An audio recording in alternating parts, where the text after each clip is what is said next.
So I was telling these folks, after this is all over, if you have more questions, these are experts as well. They can answer your questions 100%. All right, so let's get started. What's the latest? The meeting that Priscilla was talking about happened on June 20th, and that was an ADOT meeting. They do one a month, and this was the 5-year approval plan.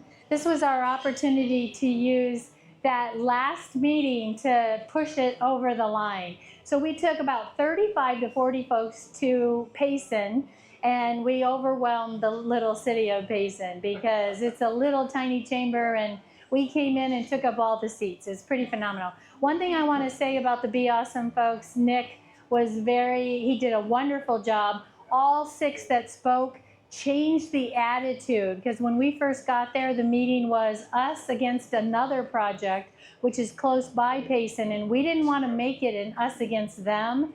And these kids turned that around by talking about how 347 impacts their family. So to make a long story short, on June 20th, they approved, after about a 2.5, 3-hour dialogue, 347 being on the 5-year plan. Awesome. That was fantastic. Then, yeah, 100%. And then on June 27th, the Arizona legislators brought it home.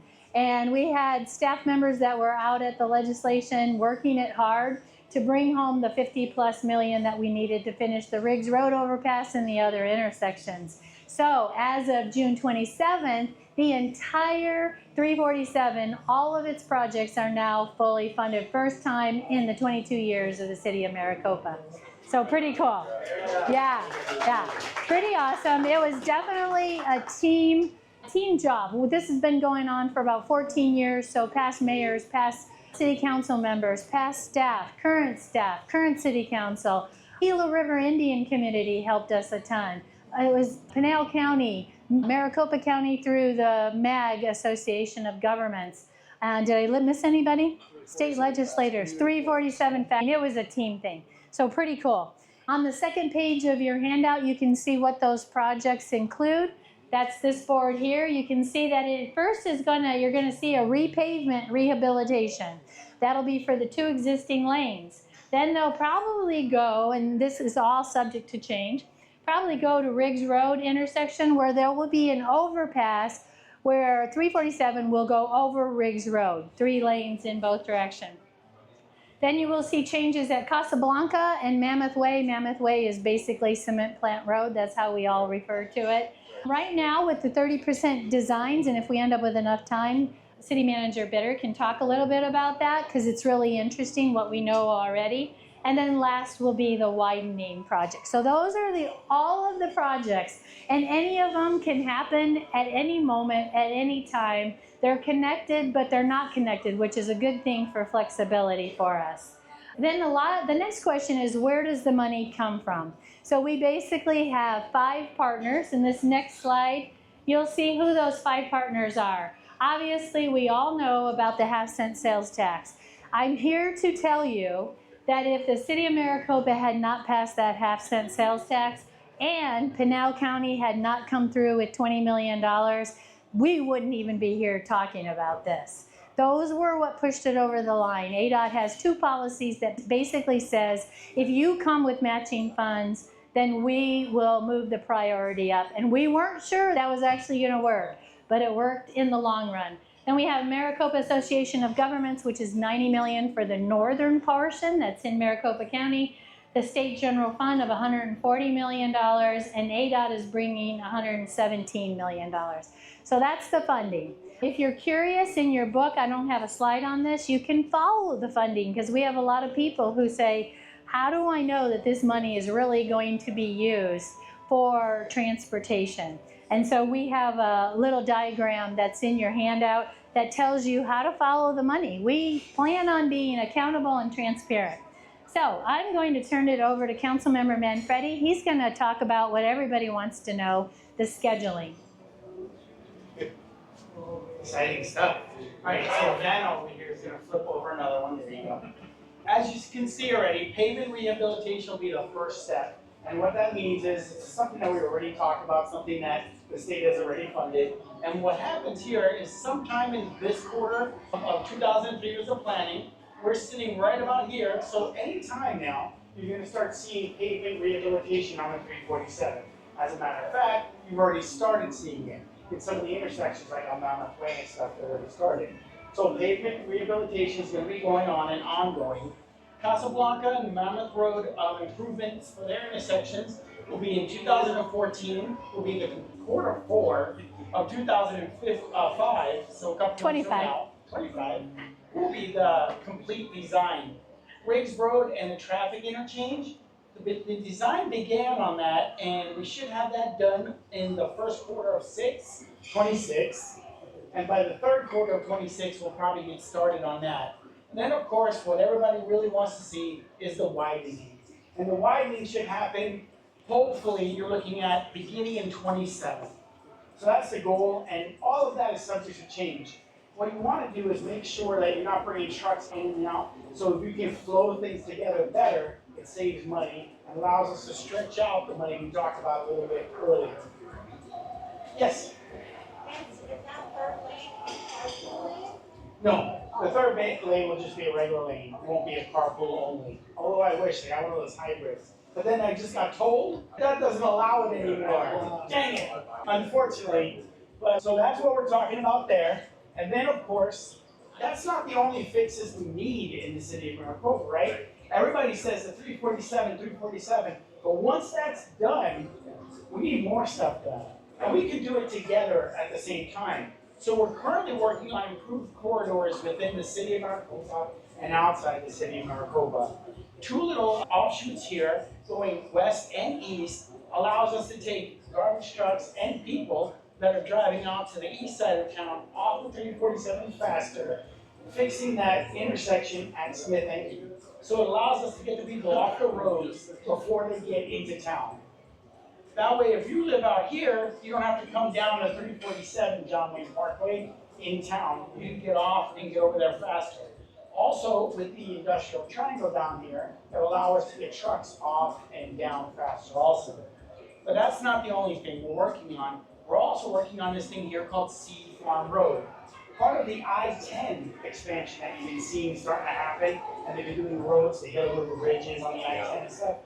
Part of that has Seed Farm Road right here, and that's already funded.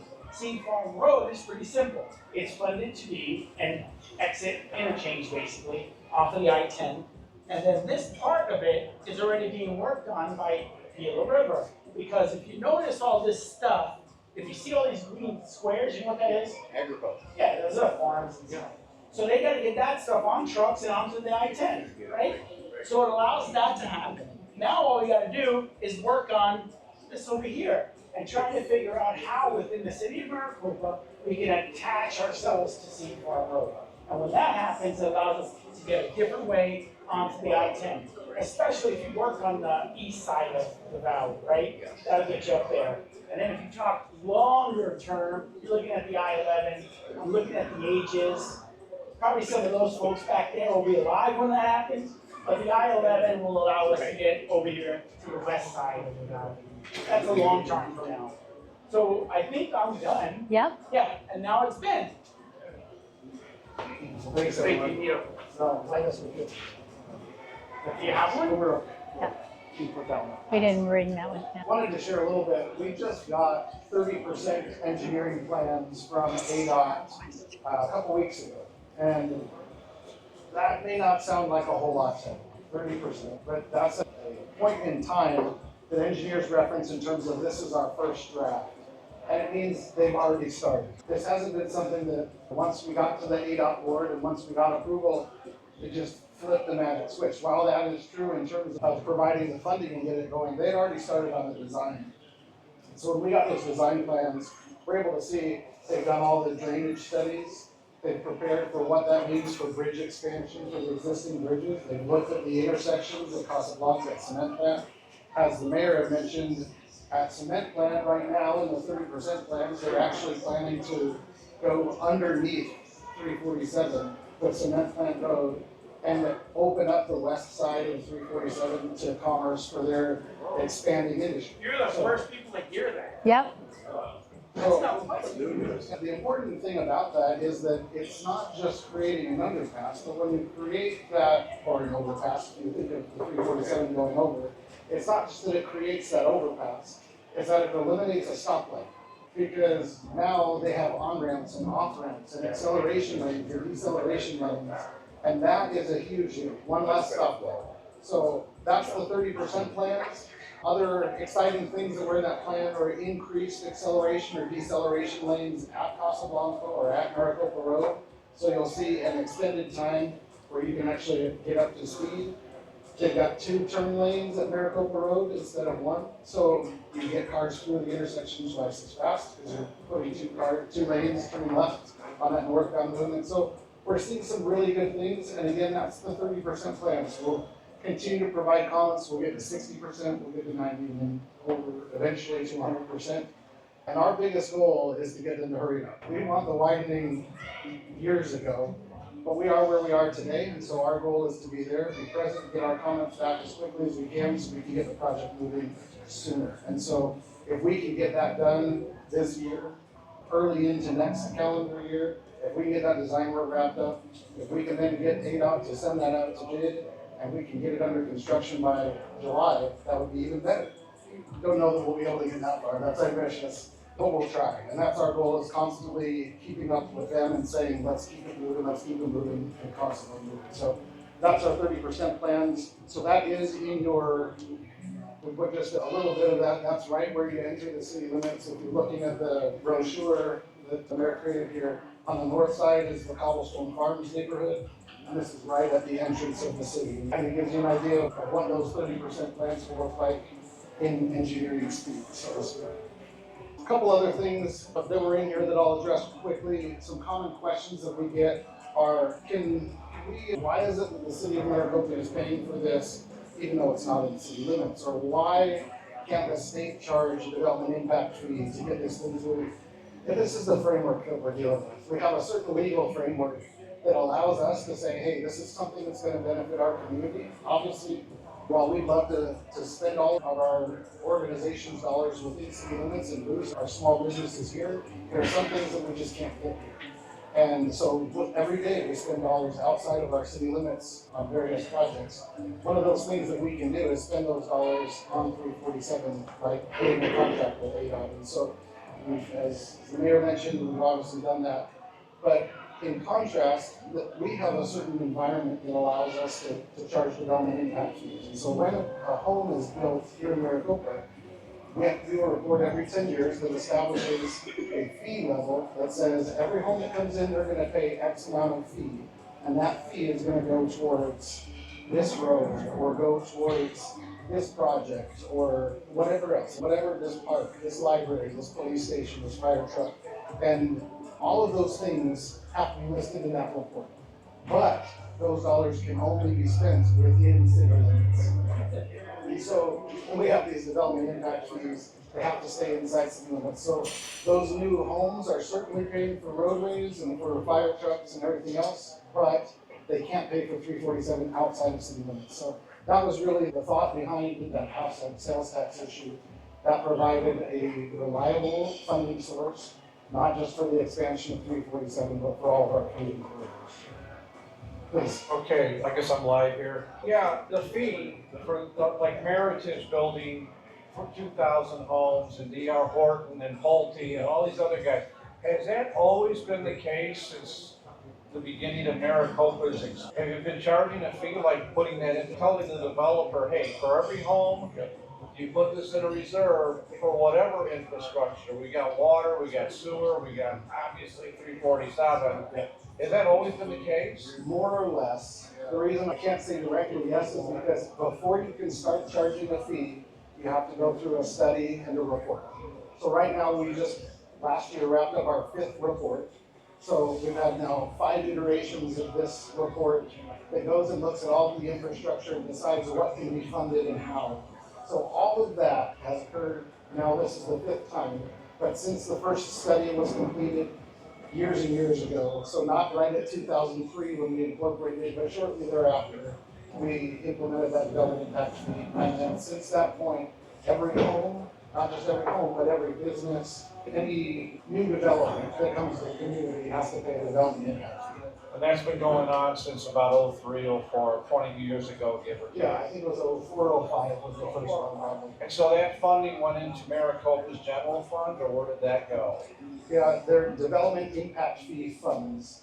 And so your report specifies where those funds can be spent in your infrastructure report.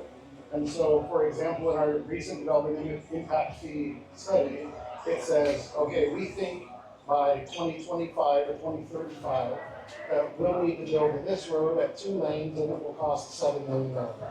And this bridge, and this, provide this whole list. And so at the end of 10 years, the goal is to collect X amount of dollars. And if you do that, then you can spend that money on all of those projects that are in that list. And so it just depends on what was in the list at that time. All right, thank you. Yeah, absolutely. I've got a question. Please, Lynn. And by the way, anybody has any questions, please come over here. And where the mic is. All right. My suspicion is when you start this whole construction process, that it's probably gonna get worse before it gets better. And so my big question is, can you promise us that once you start this construction process, that it won't be during prime time?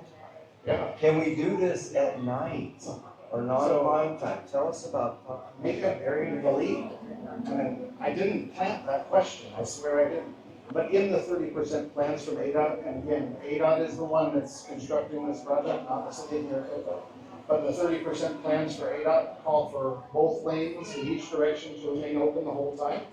The one caveat is that there will be some shoulder work on the existing shoulder. When that occurs, the first lane next to the shoulder will have to shut down. But that they plan on doing at night times or off-peak hours. So in those limited instances where the shoulder has to have work, that first lane next to the shoulder, right adjacent to the shoulder, may have some temporary closures. Those will occur on off-peak times, or nights or weekends or whatever. I think you just answered part of the question. Mayor, thank you for coming. Ben, Vincent, thank you very much for your time. There's been a lot of people I've had the opportunity to share my enthusiasm and excitement for this 347 widening. And the question that I've been asked, and part of it was just answered, was during construction. I believe I read it on some document, I couldn't find it. But during construction, unless you just mentioned when the shoulder's being worked on, we're still going to have 2 lanes of traffic open. So for all busy times, we're still going to have 2 lanes in both directions open during construction. So pretty much we have all to gain with very minimal changes. We might have to deal with gawkers, but we can't control that. Yeah. It's exciting news, thank you. Yeah. All right. Oh, yes, another question. I have Please. a question about funding. Funding now or the funding for 5 years later?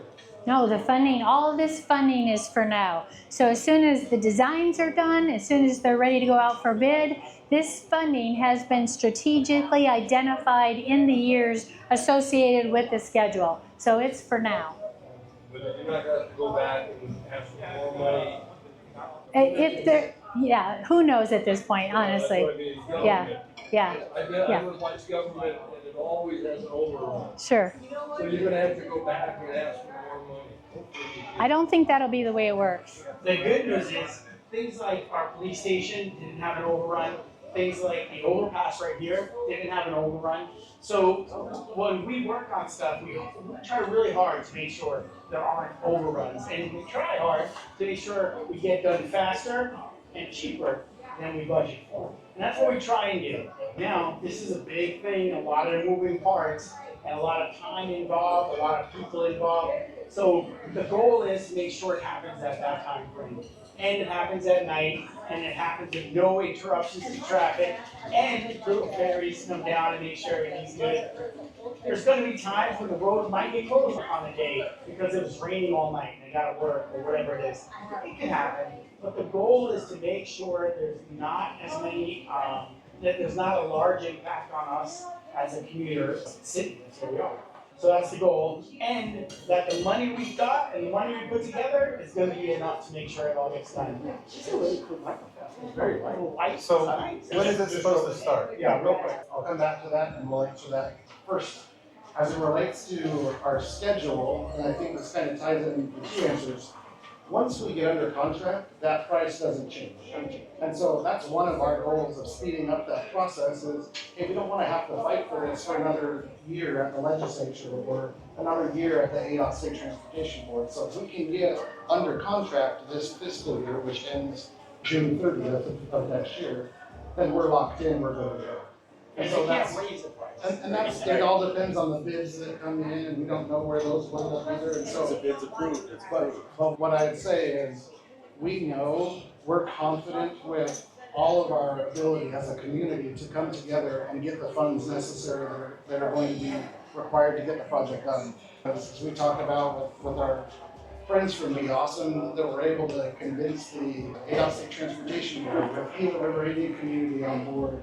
There are lots of funding sources that we haven't even tapped into yet, such as federal grants. This doesn't have any federal grants on the roadway that we can, that we could tap into in the future should there be even cost increases. And so we're confident that with the dollars that we have at the table, that we'd be a very attractive option for federal grants should that even be required. So now going back to the question on schedule, overall, most of these construction projects take about 2 years. So the easiest way to think about it is when they're building the Seed Farm Road interchange on I-10, it'll be 2 years. So when they start that probably in December of this year on I-10 out at Seed Farm Road, probably within 2 years, by the end of 2027, we'll see an open interchange at Seed Farm Road on I-10. Similarly with Riggs Road overpass. Similarly with the widening, it's about a 2-year process for them to get through those things. And so if we can get into construction by the end of 2026 on the widening of Route 347, we would hope to have that complete by the end of 2028. So before you guys leave today, you can scan up here with your phones, and it'll take you to the website that has all Or in the your book. information that we've talked about. And you can take a book. There's a scanning thing on the front. And one other thing to add real quick, and then I'll hand it That's over it. to the mayor. But we often have heard, oh, this is on the 5-year plan. That means they're not starting construction till 5 years. A 5-year plan is just ADOT's 5-year look. It doesn't mean that you get put at the end or you get put at the front. We're just in their 5-year planning horizon. So what they're planning to do is get under construction. We're in the 5-year horizon. They plan to get to construction as soon as design is complete. Again, we hope to see design complete middle to end of next year. So I'd like to close out with a couple really positive things about our community. The first being the Fax 347facts.com. That group was responsible for our 100 elected officials getting 140,000 emails from the city of Maricopa. And I can tell you that I just came from the League of Cities and Towns conference, and any legislators that were there that knew who I was, they would stop me in the hall and say, stop those emails. We had already stopped them, but I made sure they knew we can turn them right back on. Devin and James Singleton were our programmers, and they've done a phenomenal job. In fact, the #1 question that was asked at the League of me was probably at least a minimum of 2 dozen, maybe 3 dozen mayors, council members stopping me and saying, how did you do it? Give me all the dirty details. Give me the facts. So we feel like we've set a model of success, and that will help ADOT as well. And so I think we have a lot to be proud of with our community that sent 140,000 letters, with our 347 facts. And by the way, they are all volunteers. And they go to many of the ADOT meetings on their own dime and use their own money for a hotel, use their own money for food. They are phenomenal. We have about 12 members. So if you don't mind, I'd like to give them a little recognition. Can you read them off for me? Devin Pitcher. Yep, these are tumblers. Yeah. Tanika Drake. Oops, excuse me. And then Bill Robertson. And I have one for every person. Oh, I also have Priscilla and Brandy. Yep, so please come forward and get yours. And then those youth were so important to me that I've made each of them one as well. But I didn't know if they'd be here, so Nick, I have one for you. It's definitely coming. When I took these and gave these to the key legislators, they basically said, I'm not even using it. I'm setting it on the corner of my desk as a trophy. And I'm like, you do it, because they're proud of what they did as well. And so it's been a really exciting opportunity. It's a great success for the city of Maricopa. Any last words? Some of the legislators were showing these off at the actual League of Cities and Towns. And we told them, go ahead and put it on your trophy stand, but if you pull our funding, we're coming to get it back. So you know, we'll come into your office and take it. All right, thank you so much for being a part of this Around Town Maricopa, everybody. We do have raffles. Oh, and we have a raffle. Yeah. Okay, we have 2 raffles. Then you and Let's do it. council member pick who, yeah. Go ahead. Here's a raffle. I've got 5936495. 6495? 6495. No, I didn't. Oh, that's me. Oh, it's you. All right. These are really cool. It says something serious 347, but then this crazy man driving on 347. All right, another one. Oh, we got another one. Okay. Space, the final frontier. 6506. All right, Nick. Nick, nice job. Okay, another one. Nick, which one do you want? Probably one of those two. 498. Yeah, that one's fun. I like that one.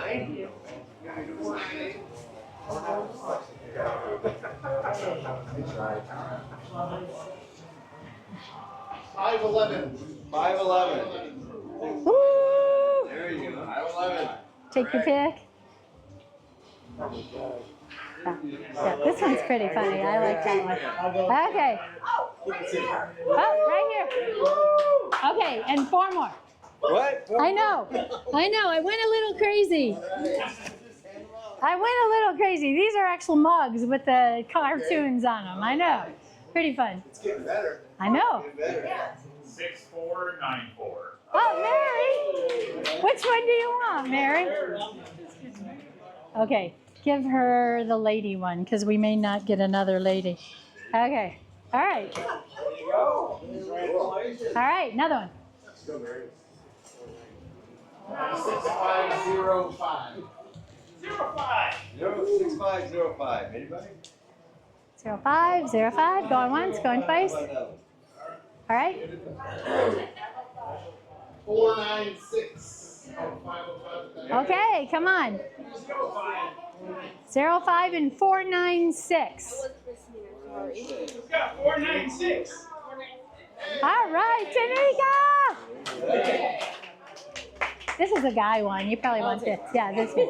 It's got to be a guy.